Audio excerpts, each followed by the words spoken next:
Xiaomi has made a pretty good mid-range tablet with the Redmi Pad, which does almost everything right. At under $300 it offers a 90Hz display, 2 major Android updates, a solid MediaTek processor, up to 6GB of RAM, a metal chassis, and even 4 speakers.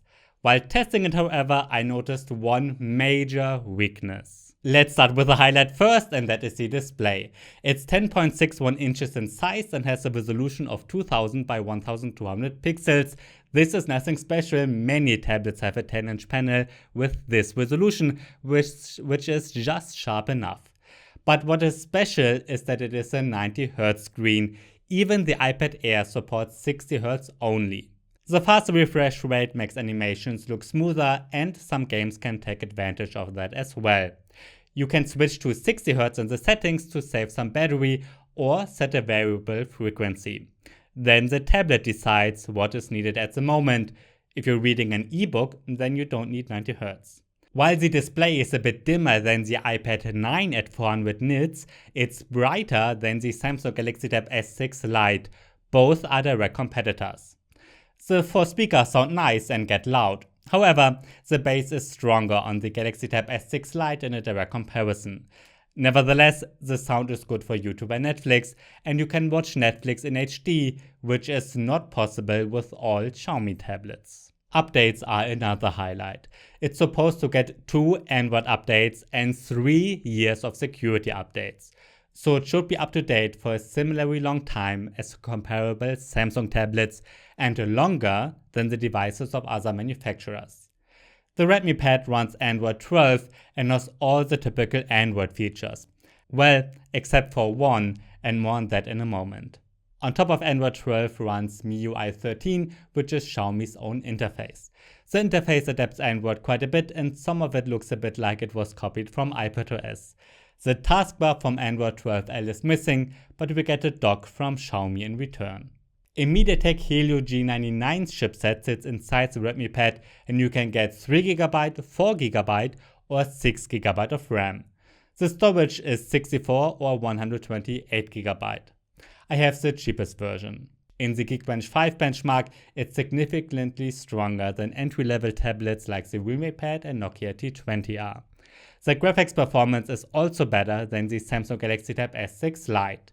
The Xiaomi Pad 5, iPad 9 and 10 are stronger. The results look the same in the 3DMark Wildlife test, which tests the graphics performance. If you are satisfied with medium graphics, the Redmi Pad is a good gaming tablet. PUBG Mobile runs well with HD graphics. Fortnite is not supported, unfortunately. Asphalt 9 is supported and the graphics look okay, but it stutters quite a bit. It's better to lower the graphics a bit. This does not apply to Alto Odyssey, which runs fantastic, very smoothly, and also looks great. And now we come to the biggest weakness of the Redmi Pad. Single apps like Chrome, YouTube, Office, and even Adobe Lightroom run well. However, multitasking is not possible. In fact, you cannot even open 2 apps side by side on the 3GB RAM version. That's right, Xiaomi has removed the multi-window mode on this variant. That is a pity, because even weak tablets can manage a bit of multitasking. Chrome and Office should be possible.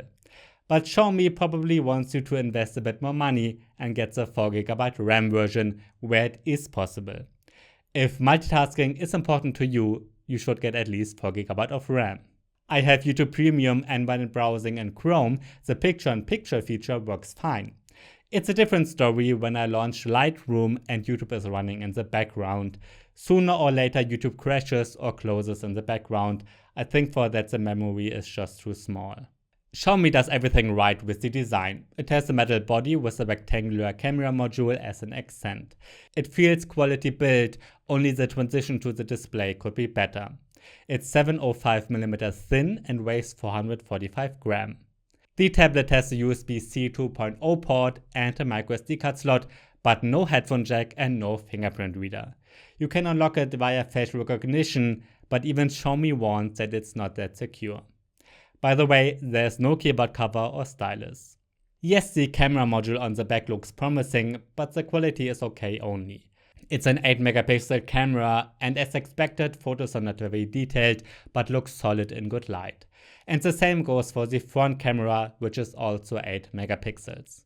The battery life is surprisingly long at 10 hours, so you could easily watch YouTube for a workday and still have 2 hours left for the end of the day. For this battery test, we always run an HD YouTube video at maximum brightness in a loop. So, is the Redmi Pad a tablet for you? I think it's great that at under $300 we get a 90Hz display that is bright and looks nice. The speakers are solid and the battery life is particularly long, which makes it a good entertainment tablet. What's also really cool is that Xiaomi promises us 2 major Android updates. The performance is good for this price range, and that also means that it's a solid mid-range gaming tablet. Overall, it's a great tablet as long as 2 things don't bother you. I think it's quite a shame that the multi-window mode doesn't work. Well, at least with this 3GB RAM version. It's also a pity that the Redmi Pad does not support an active pen. However, the Samsung Galaxy Tab S6 Lite, which I have tested already, can do both. It's a direct competitor and the most exciting alternative. Here we get long updates, the S Pen, and even the Samsung DeX desktop mode.